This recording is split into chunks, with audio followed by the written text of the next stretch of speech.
دوستان سلام. من امروز تو این ویدیو میخوام بهتون نشون بدم که برای ساختن دونه برای مرغا چه نکاتی رو باید در نظر بگیرین که توی لانگ ترم، حالا طولانی مدت، مشکلی نداشته باشین. یه چیز خیلی مهمی که باید در نظر بگیرین اینه که برق و قبل از هر کاری باید بیاریم. اینجا من یه سیم برق 20 امپ 20 امپ آوردم و به این دوتا قسمت دادم. همونجور که میبینین زیر زمین اومده داخل پایپ و اینجا حالا تقسیم شده و برای این قسمت هم اینجا از زیر زمین آوردم. نکته بعدی اینه که زمانی که میخواین چیکن کوپو بسازین سعی کنین 2 چیکن کوپ بسازین. یه موقع مرغی مریض میشه، یه موقع جوجه‌ای دارین میخواین به صورت جداگونه نگه دارین، اینا رو بتونین خیلی راحت انجام بدین. من کاری که کردم یه کانکشن بین این دوتا گذاشتم، یه در کوچیک که این دوتا باز هم به هم دیگه راه داره و زمانی که حالا جوجه‌ای نباشه، همه بزرگ شده باشن و با هم مشکلی نداشته باشن، این در رو باز میذارم که حالا همه با هم در تماسن. یه مورد دیگه، زمانی که یه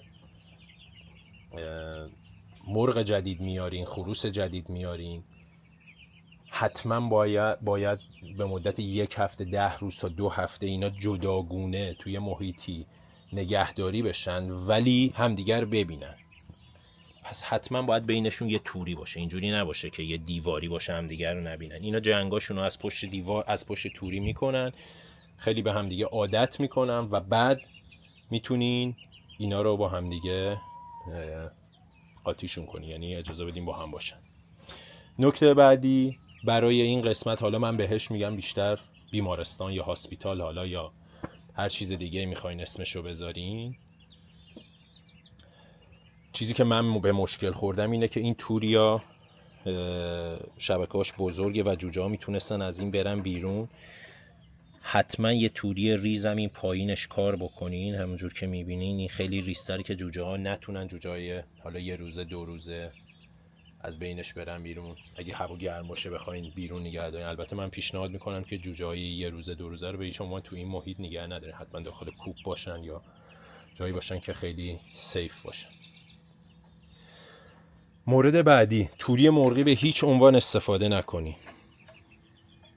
حتما از این توریای ضخیم استفاده کنین و این توریا اینجا که من کار کردم به اندازه 2 فیت رفته داخل زمین، یعنی حیوانی اگر اینجا رو بکنه باز نمیتونه داخل این قسمت ران یا قفس بیاد.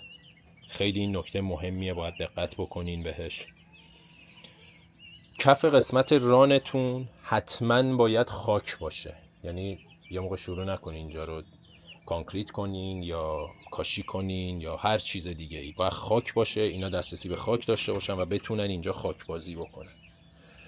قسمت ران هر چند وقت یه بار، معمولا 1-2 ماه یه بار باید شخم زده بشه، با همون بیل زیر و رو بشه خاکش. این کار باعث میشه که خیلی اینجا بوی بدی نگیره، یعنی اصلا واقعا بو نده و خیلی هم تمیز بمونه. این در مورد خاک قسمت ران.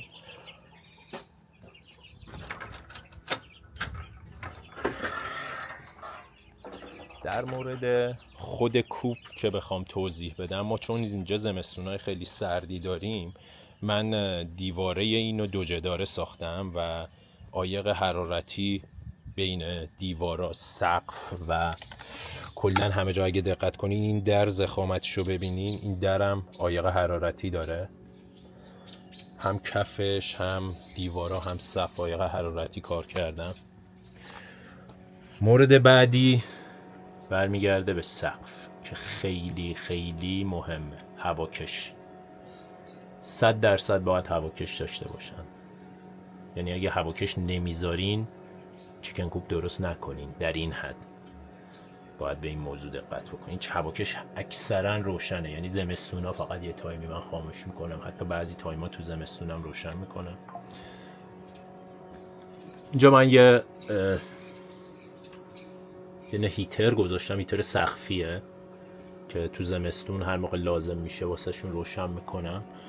لامپ دارن و این یه دونه اگه اشتباه نکنم ترمومیتره که دمای لونه وقتی از یه حدی میاد پایین اون لامپ حرارتی روشن میشه.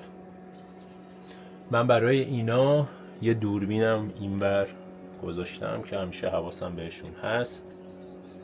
خیلی چیز هندیه، به درد میخوره، یعنی اگر واقعا امکانشو دارین انجام بدین. خب این در مورد امکاناتش. در مورد روستینگ بار خیلی مهمه، یعنی این مرغا همه دوست دارن که روی روستینگ بار بخوابن، جایی باشه که ارتفاع داشته باشه و از زمین جدا باشه، شب روی اون باشن. من قبلا یه چیزی درست کرده بودم که با کنف دور اینا پیچیده بودم، بعد متوجه شدم که کنف باعث میشه که اون حشره و موجودات داخلش جمع میکنه، اون رو جمع کردم. یه چیزی درست کردم که اینا راحت باشن، این لبه هاش تیز نباشه، این لبه های گردی داشته باشه که پاشون رو اذیت نکنه. اینم خیلی نکته مهمیه. حالا به تعداد مرغاتون هم که شما احتیاج به نستینگ باکس داری، من 2 تا اینجا گذاشتم، اون آخریه رو بستم واسه اینکه دسترسی بهش سخته، و یه دونه هم واسه شون از این سبدا گذاشتم که بتونن حالا دعوا نشه سر جا. خب داخل ران من لامپ دارم، دوباره دوربین اونجا و برقم دادم. این برق خیلی مهمه واسه زمستون. چرا؟ چون آب اینا یخ میزنه و شما حتما باید واتر فیدر یعنی هیتد واتر فیدر واسه شون سفارش بدیم بیاد، که این باعث میشه که آب یخ نزنه. اشتباه نکنین، این قرار آبو گرم نمیکنه، فقط باعث میشه که آب یخ نزنه. البته دیگه تو این تایم احتیاجی بهش نیست. و در اتومات واقعا خیلی به درد میخوره.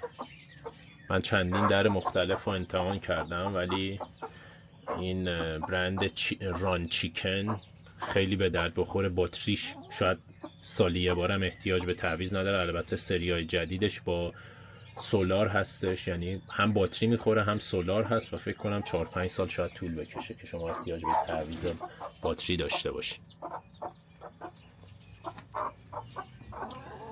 بعد دیگه نکته‌ای به نظرم نمیرسه که بهتون بگم.